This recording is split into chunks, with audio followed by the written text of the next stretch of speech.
Dear students, this is the module number 100 for the subject of strategic human resource management.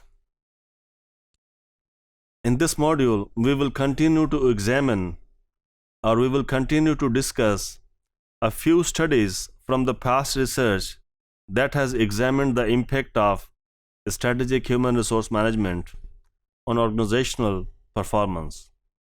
When we say organizational performance, we might include employee performance, financial performance, or organizational level, or unit level, or group level performance, as this was the first in the beginning of this chapter. So continuing couple of more studies, because that is important to enhance our understanding what happened in this field over the last 30 years. As I said in the beginning of this chapter, the learning objectives and the learning outcomes that after completing this chapter, students must be able to critically evaluate the claim that strategic human resource management has an impact on organizational performance.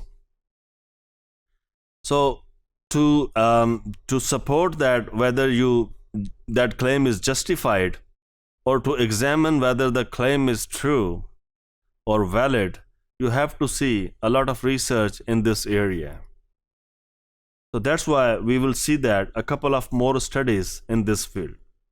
So Gooderham et al. 2008, they examined they collected the data from more than 3,000 firms in 16 European countries, and they found a weak link between HRM and performance. As you saw in the last module, that some studies projected some increase in HR performance and a particular increase in organizational performance.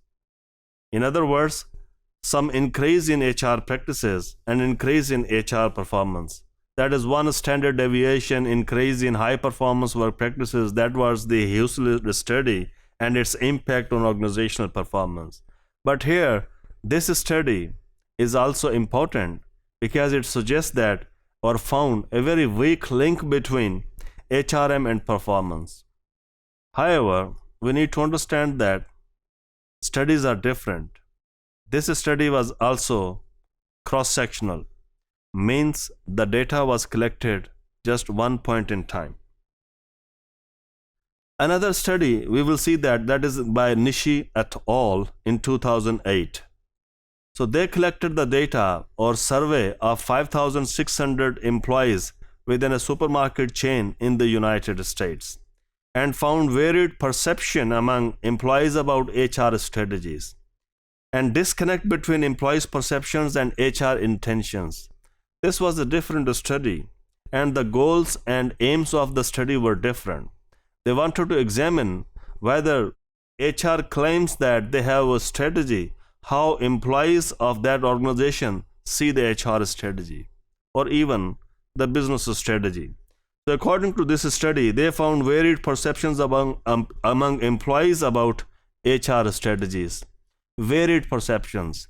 When employees were asked about what is your perception about HR strategy, this is what we studied in chapter number 7, that there should be an HR strategy to support the organizational strategy.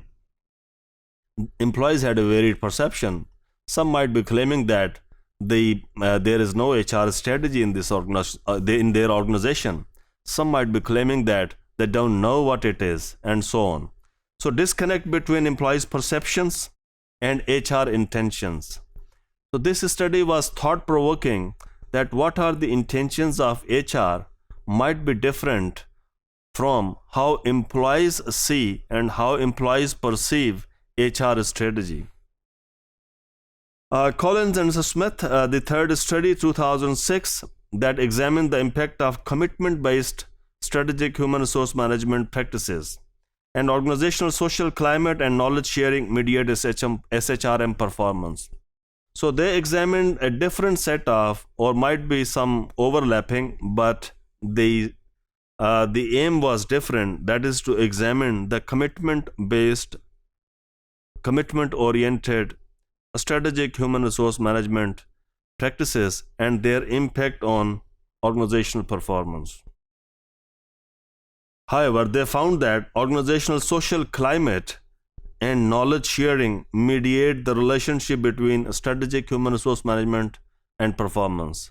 What we mean by mediate, it means that the commitment oriented SHRM practices, they result in a social climate where employees share the knowledge, and that knowledge sharing actually enhance organizational performance.